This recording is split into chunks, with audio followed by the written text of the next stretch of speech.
Welcome to the Athletic FC podcast with me, Akinwolere. Despite being 10 points clear in Serie A, Inter have been knocked out of the Champions League by Bodo Glimt.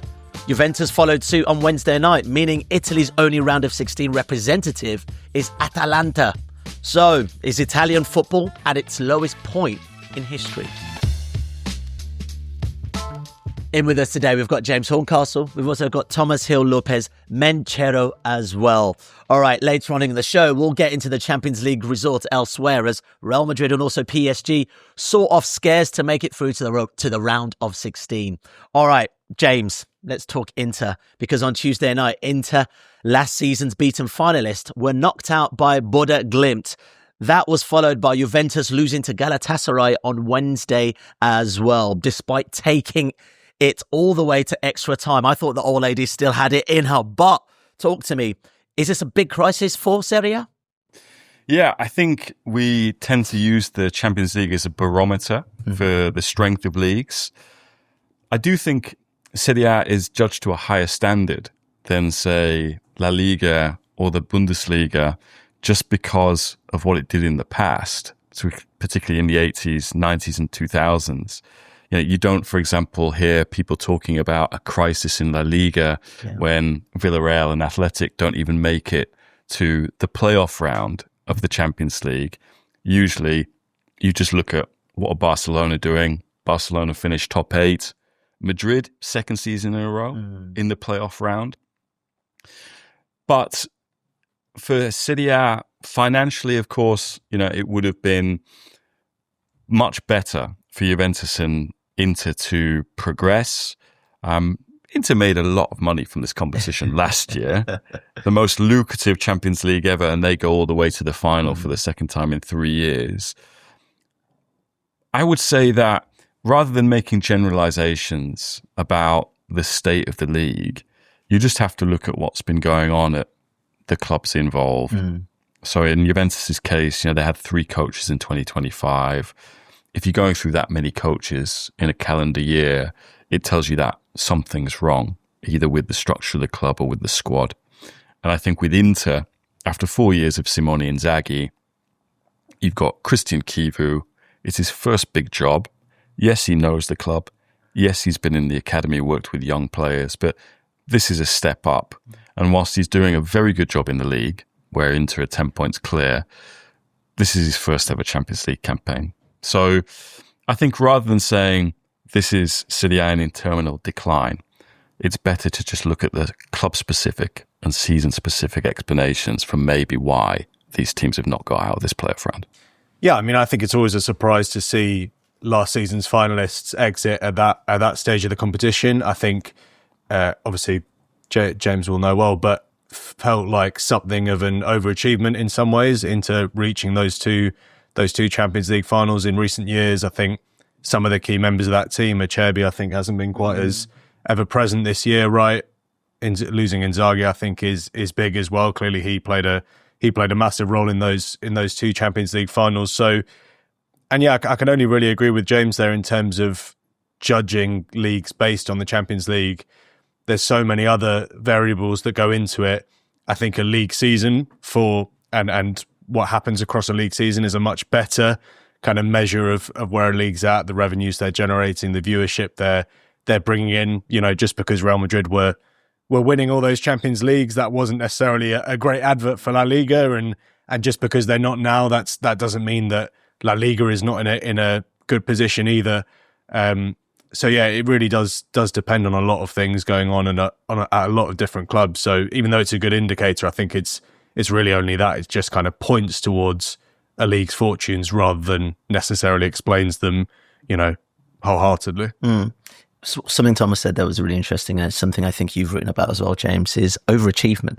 And especially with the Italian league, not really, and I'll probably go into it a little bit later, not probably having the same finances as, let's say, the Premier League. So based on that, look what we've seen with Fiorentina, Atalanta over the last few years. Now, obviously, Inter been into the finals of the Champions League once again. Is there an element of actually overachieving, punching above weight? Yeah, to reach 2 finals in 3 years, I still don't think that Inter get enough respect for that. particularly that's the coach and the players, because if you look at what happened between those Champions League finals, an owner essentially gets kicked out and evicted for not paying back a loan to an American hedge fund. That team was largely assembled with free transfers. And I think while people approached every Champions League final that Inter were in, for example, in 2023, the expectation was that was going to be the most one-sided final. Remember, that was the narrative between Inter and Pep Guardiola's Man City. And instead, it was a very competitive game. It was only sort of midway through the second half that City broke the deadlock. And even then, if Lukaku scores, if Di Marco doesn't fluff a chance, maybe the game goes to extra time. In 2025, again, Inter sort of prove their doubters wrong. People had said in 2023, well, they only got to the final because they had an easy draw in the bracket. They got Porto, Benfica, they played a semi-final against their rivals, AC Milan. Well, last year, they knocked out Bayern in the quarterfinals and they knocked out Barcelona in one of the all-time great semi-finals. And I think as much as people can say, maybe they got a bit lucky there, it's hard to get lucky over 4 games of football against teams of that caliber, teams with dramatically more revenue than you have got. So I think Inter deserve to be celebrated a little bit more rather than, let's say, denigrated on their showing in that Champions League final when they lost 5-0. But the economics have never been more stratified either. The Premier League makes 3.5 times what Serie A does. It's very similar with La Liga in general. And that's why I always say that we need to stop talking about Europe's top 5 leagues. There's one top league, and that's the Premier League when it comes to money. And then there are some big clubs like Real Madrid, really good way to put it, like Barcelona, like Bayern Munich, like PSG. And the big 3 Italian clubs are kind of scrapping to still be in that bracket, whilst the league itself gets itself together on promoting stadium reform, on negotiating better TV rights deals. Because there's no doubt, in my opinion, that for history and tradition, Inter, Juve, Milan are super clubs. It's just that over the last 10 or 15 years, either the league has let them down by not selling the league as well as it could do around the world. And the sales of Inter and Milan after Berlusconi and Moratti left, they've had to go through maybe 1 or 2 owners to get to solid, dependable owners. So let's see. I'm still quite optimistic about the future, not about Serie A catching the Premier League, but perhaps really competing with La Liga to be considered the best of the rest. Okay. Very quickly, I just want to pick up on Inter for a sec. I'll come to Bodo in a second because we need to celebrate them for a minute. But Inter, is it an easier pill to swallow? I should say that they're currently flying high in Serie A as well, especially for Kivu. Yeah, it surprised me during the game that San Siro never whistled, it never booed this group of Inter players. I think there's an appreciation among Inter fans that they've been spoilt over the last 5 years when they've reached 3 European finals, when they've won the league twice and lost it on the final day twice. They could have won 4 league titles over the last 5 years. And, when I left San Siro to catch the metro back to the city centre, the fans, rather than complaining and grumbling, they were consoling themselves by singing anti-AC Milan songs. Because I think we sometimes, as much as we've said, you judge a league or a team's season on what they do in the Champions League. These leagues still matter to fans. And for Inter to have won at the weekend and Milan have lost, for there to be 10 points between Inter and Milan, to be the team that basically stops Milan winning the league title this year, it means an awful lot to Interisti. And so as much as we can look at the headlines in the Italian papers on Wednesday morning and read about no excuses, this is a disaster, fair comment. What happened against Bodo will not stop Inter fans enjoying this season if they win the league. And to be honest, they've had so much pain in the Champions League over the last 3 years. To lose 2 finals, I think if Inter were to get close to a final again this year, I'm not sure the fans would view it as something to cherish. Obviously, they would go into it thinking, oh, maybe we can win it this time, third time lucky. But I also just think, you know how after you've been through one relationship and another, you don't want to get hurt You've been doing the same thing over and over again, You don't want to get hurt again. And I think there was an element of that in the emotions of the Inter fan base on Tuesday night. It was like, well, we're not going to get hurt again, but we can at least win the league. So it's always interesting to see the kind of psychodrama of various fan bases across Europe. I mean, Bodo. We have to talk about Bodo Glimt. I mean, look, considering the kind of money they've got, I mean, they've become giant slayers at this moment in time, Thomas. How surprising have you been with Bodo Glimt's achievements in the Champions League so far? Yeah, I think particularly given what James was saying there in the age of kind of stratification and the Premier League being this all-consuming beast, I think to have a team from Norway, first of all, and then another one with, you know, all the cliches of Arctic Circle and plastic pitch and stuff, it's just a great story to have in the Champions League this season. I think we should remember they were 32nd in the league phase before that game against City, didn't have a win yet. They suddenly put together this incredible run of beating City, Atletico in their off-season as well, which, you know, is even more impressive, now beating Inter over 2 legs. I think Opta said it was the first time a team outside those big 5 leagues had beaten 4 opponents in a row from those leagues since 1972 or the 1971-72 season when Ajax did that and then went on to win the trophy. So yeah, what they're doing is really impressive. I watched them against Atletico, against City. Obviously, some of these 2 legs too. They play a kind of really fearless brand of football. Does feel like their coach Knutsen is likely to attract Premier League interest at some stage, and yeah, playing in a way that I don't think they do fear anyone. I think it's City or Sporting next in the round of 16, and you'd give them as good a chance as any team of beating those 2. Yeah, for the brand of the Champions League, a team like Bodo doing well, beating these very big teams, surely is exactly what UEFA have been clasping their hands for. Yeah, absolutely. And it's been going on for 5 or 6 years now with Bodo. And I thought last year might be a high point, you know, them getting to a Europa League semi-final. You know, how much further can they go? And, you know, we've gone into this holding pattern in European football, or this trend in European football, where teams that emerge of Bodo's size, they immediately, when summer comes and the transfer window opens, they get picked off.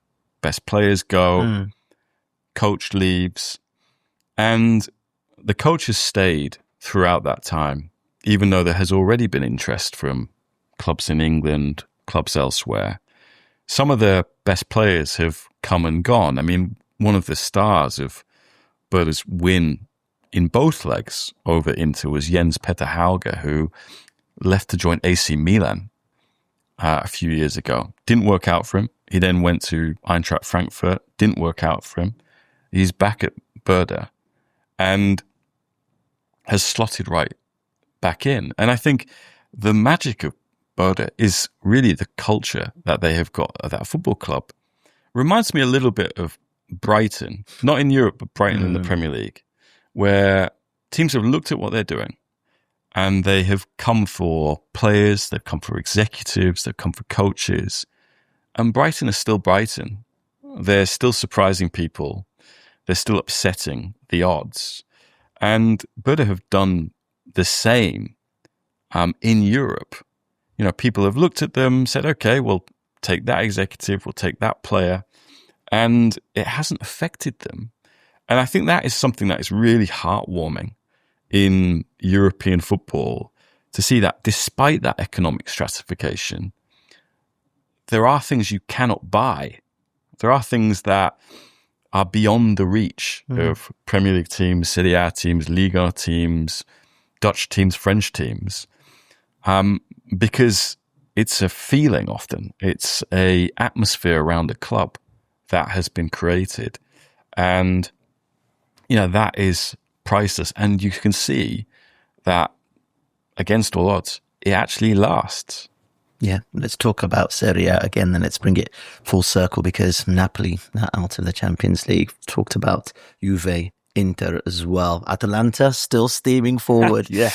Now, I just want to touch on something you said about Bodo, actually, and also go back to a previous article you wrote about major clubs, big clubs and heritage, potentially holding them back from progression, especially if we look in this case the Champions League.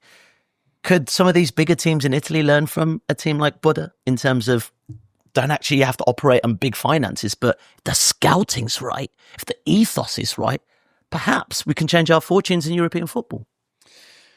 Yeah, I think they look closer to home, Ayo. I think the big Italian clubs over the last 8 years have looked to Atalanta and what Atalanta have done. Because up until 8 years ago, that was a club that was considered a yo-yo club. Okay. That would get relegated, get promoted, get relegated, get promoted. And instead, what we've seen from them is they've established themselves not only in Europe, but in the Champions League.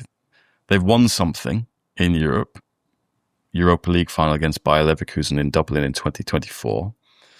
And I know that particularly executives at AC Milan, when they were looking to reboot the club, they had this come to Jesus moment, which was very much, we need to stop thinking about AC Milan. We need to stop thinking like we are the AC Milan of Berlusconi, the AC Milan of the 1990s. Because back then, AC Milan could look at the Ballon d'Or list, say, we've got that player, we haven't got that player, go and sign him. I'll cut a check, whatever it's worth. Because that was when AC Milan and Serie A was one of the richest clubs and the richest leagues in the world. Now it's not. They can't compete for the same players that PSG go for, same players that the big English clubs go for. So they have to think smaller to be bigger. And Atalanta have showed the way for that. And so they have become a model for the bigger Italian clubs. And I think it's impressive, even though they went through 3 coaches in 2025, which I think a lot of people were expecting. Succession from Giampiero Gasperini, the best coach in that club's history, was always going to be difficult. And so for them to get out of the league phase, they should have qualified for the top 8, to be honest. But for them to get out of the playoffs with that incredible comeback against Dortmund goes to show that everything that I was saying about Bodo, that kind of culture, that understanding of how to run a football club in this age is still intact. It didn't leave with Giampiero Gasperini. And I think Juventus and AC Milan still look at Atalanta with not envy, but certainly admiration for how they're continuing to be competitive. Yeah, I do think, Italian teams have got to the final very recently. We talked about Inter twice in the last few years, but just in terms of economics of the classic older teams, Real Madrid aside, does it then make it quite difficult to potentially win the Champions League in that respect? Because you look at the previous champions, Manchester City, PSG, huge cash banks coming their way. And I said, obviously, with the caveat of Real Madrid, because it is just Real Madrid. But does it make it difficult for those classic teams that we see across Europe to potentially get to the summit? Yeah, I think it does. I mean, get the world's tiniest violin out. Real Madrid would certainly, I think, probably feel like they belong in that conversation as well as a historic club that can't quite compete with the Premier League. Really? I think certainly in terms of the Premier League's riches, the riches of those Man City, PSG teams. Again, yeah, that tiny violin is really playing that. But I do think that is true that they can't quite compete on that level. You look at the January transfer spend of La Liga teams compared to Premier League teams. I think for La Liga it's like 75 million euros for Premier League teams into the kind of many millions. And Madrid have had to do a little bit like what James was saying there about Milan. I think they're not able to sign ready-made Ballon d'Or winners now. You look at a player like Vinicius; he was signed before his kind of peak, before he reached his full potential, they've looked at the South American market in that way. Barca have had their financial issues. And yeah, I think across La Liga that, the tightening of purse strings and Javier Tebas' very strict financial restrictions probably do limit them sometimes in Europe. On the flip side, it does mean that compared to 10 years ago, you now have much fewer Spanish teams going into debt, going into bankruptcy.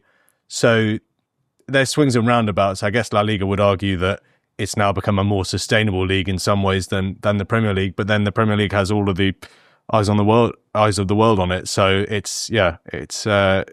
depends what you're really looking for, I guess. In your recent piece, James, there's a bit that I really found really fascinating, and I actually sent it to our producer Guy because amidst the doom and gloom we're looking at in terms of Italian clubs, you actually showed that there is some light, some things to be celebrated in many respects. Failure makes noise, but it's louder than relative success. Italian clubs have made 8 European finals in the past 5 years. They began last season's inaugural Champions League phase as leaders in the UEFA's coefficient, starting with 5 teams. The national team won something of recent, 2021, which I thought was really interesting. The youth teams have been champions of Europe at under 17 and under 19 and have reached the final in the under 20s World Cup as well. So it feels like something's being done in the background here that perhaps in the future we might actually see bear fruit.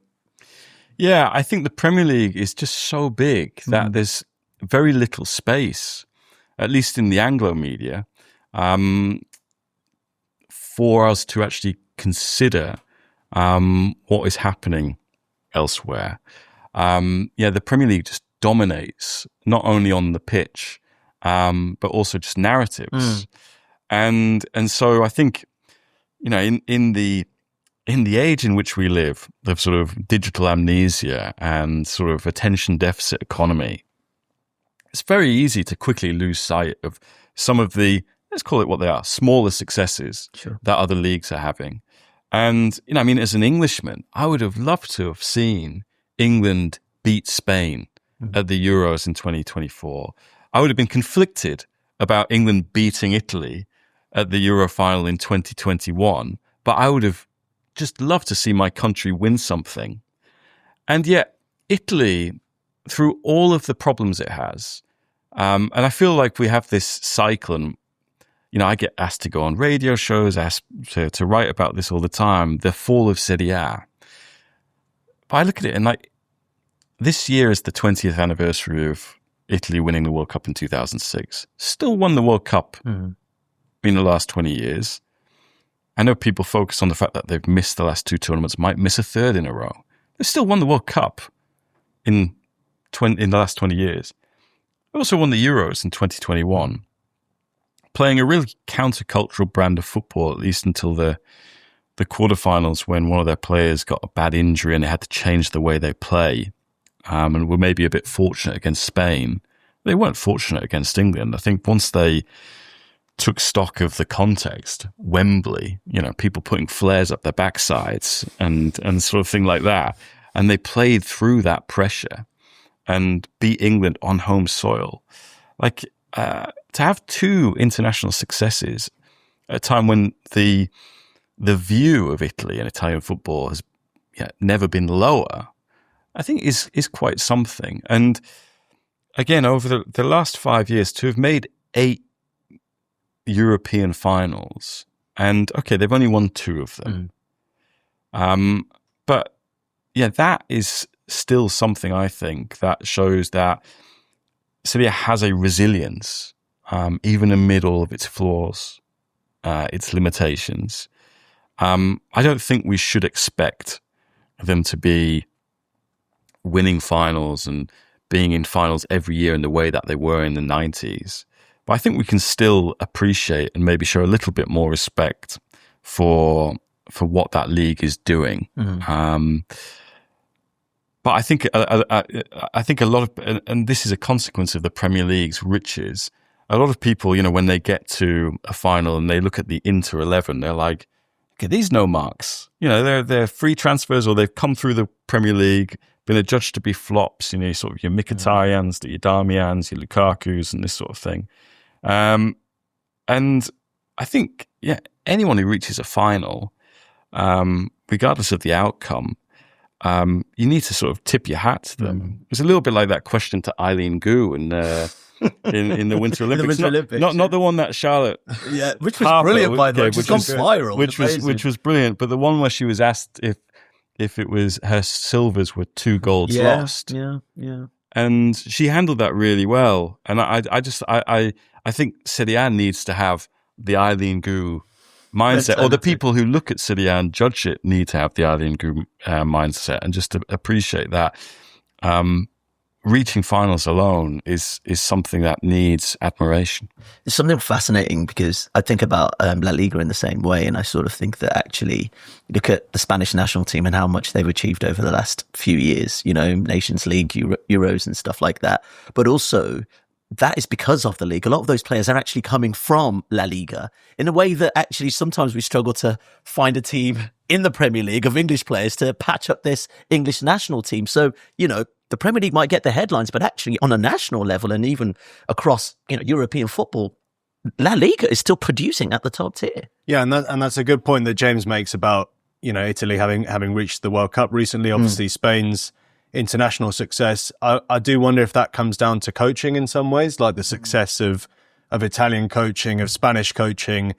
Arguably, those financial constraints mean that you have to think about things in a more intelligent way. I'm not necessarily talking here about Barcelona and Real Madrid, because I think sometimes that doesn't quite bear out. But certainly for some of the you know, quote unquote smaller teams like Villarreal in recent years, winning the Europa League, there was that crazy record that Spanish sides had, I think, dating back to the early 2000s, before that Conference League final defeat for Betis against Chelsea, where they'd won all the finals. And I think that does come down to the success of Spanish coaching, which is a big thing. And that's not something which is down to transfer spend or what stars you're bringing in. It's what kind of new ideas are you bringing to the table. And even, you know, Real Madrid's most recent Champions League success, I think Ancelotti has to do that in a way where it is a bit different to a Premier League side. That wasn't necessarily just putting the best players out on the pitch. I think he played a key role in the dressing room. He has a really patched up defence for that entire season. Lost Thibaut Courtois for most of the season to an ACL injury, Alaba and Militao as well. So Spanish sides, Italian sides, probably all the sides outside of the Premier League have to think about things, usually I'd say in a more intelligent way sometimes than those Premier League sides who are, you know, used to reaching those latter stages of the Champions League, I'd say. Okay, well, you've brought me there. Let's talk about Real Madrid. Beating Benfica in the second leg. Vinicius Junior, of course. I mean, who else would have scored the winner in many respects? But I couldn't help but look at this Real Madrid team and think, remember the days of Toni Kroos, Modric, Benzema. You know, it's a very different team. And if I'm honest, it felt like they made quite a meal of these last 2 legs in many respects. Yeah, it was definitely hard going. I think that the positives are that Vinicius is right back in form. I mean, you know, amid everything that's happened this past week, he scored, I think, 6 goals in his past 5 games when he had 2 in his previous 22. So, you know, clearly he's become the man for the big occasion again, which is great for Madrid, given that Mbappe's out with this left knee discomfort, which we kind of don't know when that's going to end. But yeah, defensively, it's really shaky. Kind of ironic, given you've got Arbeloa in charge, a player who had a great defensive career. But yeah, the sort of comical defending for the Benfica goal last night, where Asensio almost puts into his own net and Courtois is forced into this great save. It's just a slightly odd mishmash at the back of kind of youngsters, veterans. Carreras is probably the only one of the defensive signings from the summer that's truly settled in at the moment. Alexander-Arnold is kind of getting there. And yeah, it seems to me, you never want to write Madrid off given their recent history in the competition, but with a defence like that, I don't think they'll be going much further. Maybe even going out at the next round, and that would. Yeah, I know. I'll probably don't say that about Real Madrid, Thomas. It'll probably be the opposite now, and they'll go on to win the final. I just think that with Arbeloa in charge and that promotion from Castilla, those kind of parallels to Zidane are easy to make. And I'm sure they will happen if they make it through the round of 16, but I wouldn't expect them to go much further with this kind of patched up defence, really. Quickly talk about PSG, who narrowly saw off Monaco again, last year's champions. I mean, they're struggling at the moment. They're only marginally at the top of Ligue 1 at the moment, next to Lyon. But, I mean, what is going on with Enrique's team? Star-studded. Yeah, I think we shouldn't underestimate the impact of last season, treble, no time off, go to Club World Cup. Club World Cup, yeah. They went all the way. Yeah, they reached the final, which they lost to Chelsea. And I wouldn't say it's that they haven't been the same team since. But, yeah, I think the fatigue has accumulated. I think they made a strange decision in the summer, which was to not give Gigi Donnarumma a new contract. And, you know, I was listening to Tomas there talk about Madrid and their prospects in this competition. And I always remember when Madrid beat Dortmund, I think in the Champions League final, Ancelotti was asked, you know, sort of, how did you win this? Or maybe it was against Liverpool. Ancelotti, how did you do this? And he was like, well, the goalkeeper made saves and the striker scored goals. Simple. And I still look at Madrid and I think they've got Courtois and they've got Mbappe once he comes back. Even if they haven't got him, they've got Vinicius and that sort of thing. The midfield is not the Modric and Kroos one that you touched upon there, Ayo. But they've got the goalkeeper and they've got the striker. With PSG, they don't have the goalkeeper. Yeah, the guy who came in for Donnarumma, Chevalier, has had a bad time of it where they've promoted Safonov, the Russian. And then that kind of fluidity that they had last year, I think they found it really hard to recapture it. I thought it was fascinating a couple of weeks ago to see Ousmane Dembele, the current Ballon d'Or winner, sort of call out his teammates and talk about how they need to be more of a collective.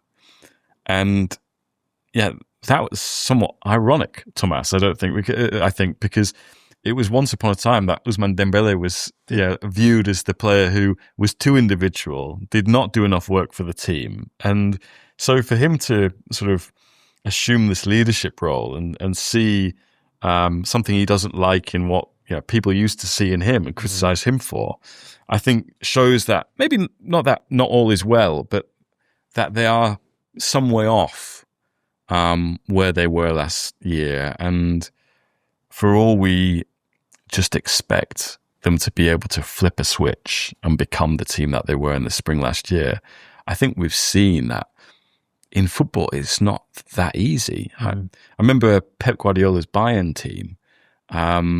Everyone would always say, "Oh yeah, but when the knockouts come around, they'll flip a switch."